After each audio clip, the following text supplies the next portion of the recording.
Kusie, you have the floor.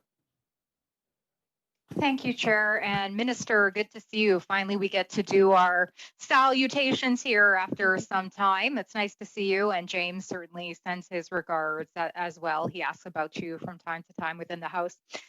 Minister, you just said something I think which really catches the attention of myself, as well as the opposition, as well as Canadians, that you're outcomes based. And yet, your CEO received a performance bonus for zero outcomes. That's a zero outcomes, zero projects completed.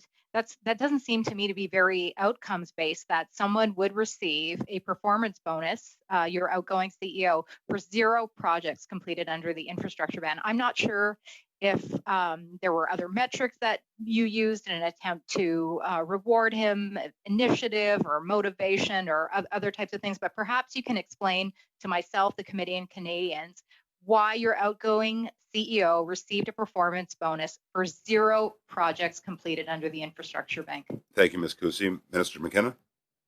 So I should just note, I think this is really important, that the Canada Infrastructure Bank is an arm's length Crown corporation, and it absolutely does need to deliver on its mandate to invest in major nation and building projects. This is something I've been absolutely focused on since I've come in. I'm very pleased that we were able to attract Michael Sabia, the new chair of the Canada Infrastructure Bank, who just announced a $10 billion growth plan.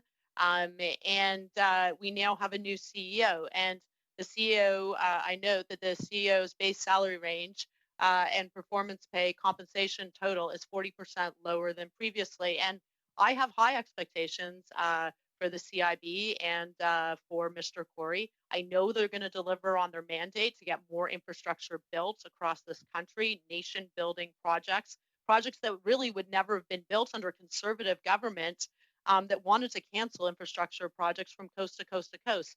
We need to move forward. This is how we are going to grow our economy.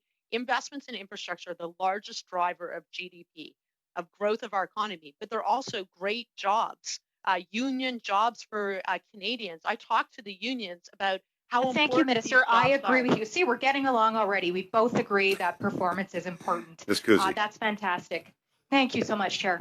Then I'm going to move on to the Ontario government. In May, the government of Ontario sent you a letter requesting a formal agreement in regards to the subway transit plan for the Greater Ontario area. Yet they have yet to receive a response. That was 6 months ago. When can they receive a response, Minister, in regards to this important plan? I have many discussions with my counterparts in Ontario, and I think there's a huge opportunity to get public transit built. As I say, we've already spent 13 times the amount that the previous government spent in public transit, and it's key, including in my hometown of Hamilton, where we're really hoping that the Ford government will step up. The union, LIUNA, the union is very keen on this happening. They want to be a partner, the Chamber of Commerce. And so, look, my goal is to get infrastructure built, but what we need to see are business plans. Is that so? You're saying then, Minister, you'll release the funds because both the City of Toronto and York Region is we're waiting for the $5.1 billion release of funds. Is that a commitment today to release those funds? And I'm glad you brought up business plans, Minister, because it turns out that for both the Express Metropolitan Montreal as well as the Broadway subway in Vancouver, both of those projects apparently did not require business plans. So it seems as though your application process is inconsistent as well. But what I'm hearing you say today is that you are committed to this project and that you're willing to release those funds. So when can they expect the $5.1 billion, Minister? Minister. I just want to be clear that I'm responsible for taxpayer dollars, that we need to see business plans. We need to understand costing.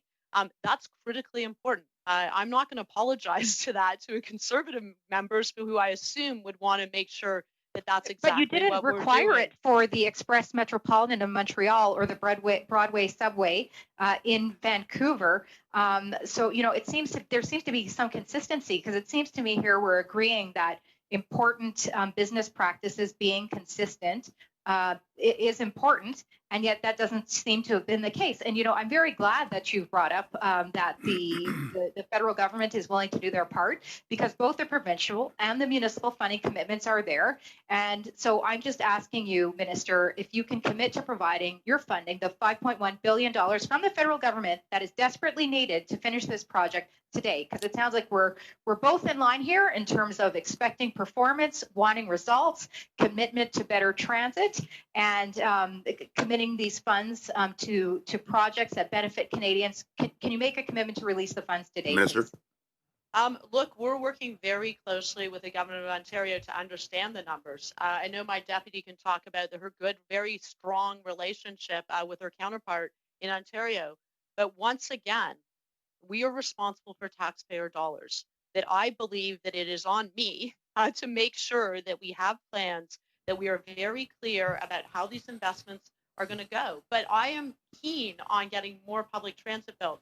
We've invested 13 times what the previous government invested. You are the Conservative government, and then release the money. Let it flow. But I just am surprised. Would you like me to release the money? Should I just give money to people without holding them accountable? Well, apparently you did that Okay, in Montreal. Thank you, members. We are now going to have to go on to the transit. next speaker. Thank you, Ms. Thank you, Kusie. Minister. Thank you, Chair. Thank you, Minister. We're now